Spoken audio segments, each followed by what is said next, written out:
여러분 안녕하십니까? 고속도로, 자동차 정도로 이곳은 자동차만 다닐 수 있습니다. 4발 달려야 돼요. 2발 달린 오토바이나 자전거는 들어갈 수 없습니다. 만일 오토바이나 자전거를 타고 고속도로나 자동차 정도로 들어가면 30만 원 이하의 벌금형에 처해집니다. 그런데 가끔 오토바이가 고속도로에 들어오는 경우도 있고요. 자전거가 들어오는 경우도 있습니다. 영상 보시겠습니다. 이곳은 자동차 전용도로입니다. 늦은 밤이었고요. 제한속도 80km. 불박차는 1차로 정상적으로 잘 가고 있는데요. 우와! 자전거에 자전거.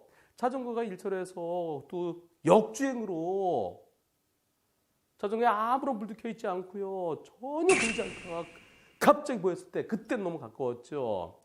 이번 사고 만일 여러분들이 불박차 운전자였다면 피할 수 있었을까요? 불박차 운전자 아주 신속하게 피했기 때문에 자전거와 충돌은 피했습니다. 하지만 불박차가 완전히 폐차될 정도였죠. 이번 사고 자전거와 부딪히는 건 겨우 피했는데요. 만일 자전거랑 부딪혀서 자전거 운전자가 사망했다면 불박차 운전자 처벌할 수 있을까요? 부딪혔다면 이번 사고의 과실비는 몇 대 몇일까요? 우선 앞서 말씀드린 대로 오토바이나 자전거는 고속도로, 자동차 정도를 달릴 수 없습니다. 제가 진행했던 사건 중에는 오토바이가 자동차 전용도로를 정상적으로 달리고 있었어요. 근데 맞은편에서 중앙선 침범한 차하고 부딪히는, 그래서 오토바이 운전자 크게 다치는 사고가 있었는데요. 그 사고에서 오토바이는 자동차 전용도로 들어갈 수 없는데 왜 들어갔느냐? 상대 자동차가 중앙선 침범이긴 하지만 그래도 위험한 곳에 들어간 그 자체에 대해서 오토바이에게 20%의 과실이 인정된 그런 판결이 있었습니다. 그 판결은 오토바이는 정상적으로 가고 있었는데 맞은편에서 갑자기 중앙선 침범한 차와의 사고였어요. 그럴 때도 오토바이에게 일부 과실이 인정됐는데요.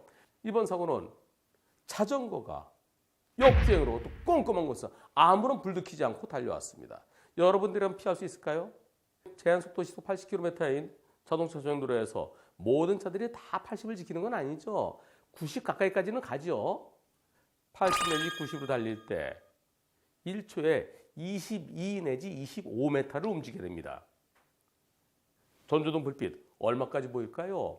50m? 잘 안 보입니다. 한 30m 내지 40m 보이는데요. 자전거 딱 보이는 순간 40m. 40m 달리는데 시간은 얼마나 걸릴까요? 2초가 안 걸립니다. 1.7초 걸릴까요? 그런데 자전거도 달려오잖아요.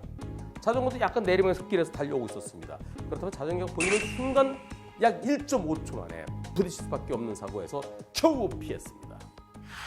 1.5초에 브레이크에 발이 가면서 브레이크 잡히면서 바로 사고로 이어질 수 있었던 그런 상황인데요. 도저히 피할 수가 없습니다. 따라서 가로등도 없고 칠 것이 어두운 곳에서 아무런 등도 켜지 않고 거꾸로 달려온 자전거를 예상할 수도 없고요. 자전거를 발견하는 그 순간에는 너무 가까워서 시간이 없어 피할 수도 없습니다. 그렇다면 만일 여러분들 앞에 저렇게 갑자기 자전거가 나타나면 여러분들은 어떻게 해야 될까요? 가능성은 있습니다. 우리가 머릿속으로 상상해 본 게 아니라 실제 있었던 사고예요.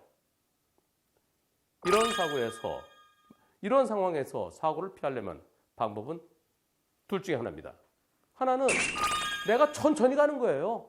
내가 보이는 만큼 앞에 보이는 게 30, 40m에서 뭔가 나타났을 때 내가 바로 피할 수 있도록 시속 한 40, 50km로 가는 겁니다. 자동차 정도에서 그렇게 할 수 있나요? 그건 안 되죠. 그렇다면 내가 멀리까지 볼 수 있어야 됩니다.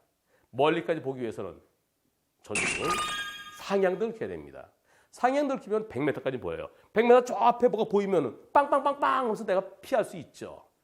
따라서 고속도로나 자동차 전용도로에서 밤에 내 앞에 다른 차가 갈 때는 그 차의 안전거리를 지키기만 하면 그 앞차가 알아서 피해주는 거죠. 앞차가 앞에 뭔가 나타나면 그 차한테 빵빵빵빵 해주고, 만약에 그 앞차가 만약 사고 나더라도 내가 안전거리를 지켰으면 나는 멈추면 나는 사고를 피할 수 있습니다. 내 앞에 다른 차가 없을 때, 나 혼자 갈 때, 그때는 상향등을 켜십시오. 물론 맞은편에 차가 올 땐 그때는 낮췄다가 다시 그 차 지나간 다음에 상향등을 켜는 그런 운전 습관이 필요합니다. 만일 자전거 운전자가 사망했다 하더라도 자동차 운전자를 처벌할 수가 없어요. 이번 사고는 당연히 역주행한 자전거의 100% 잘못이어야만 됩니다.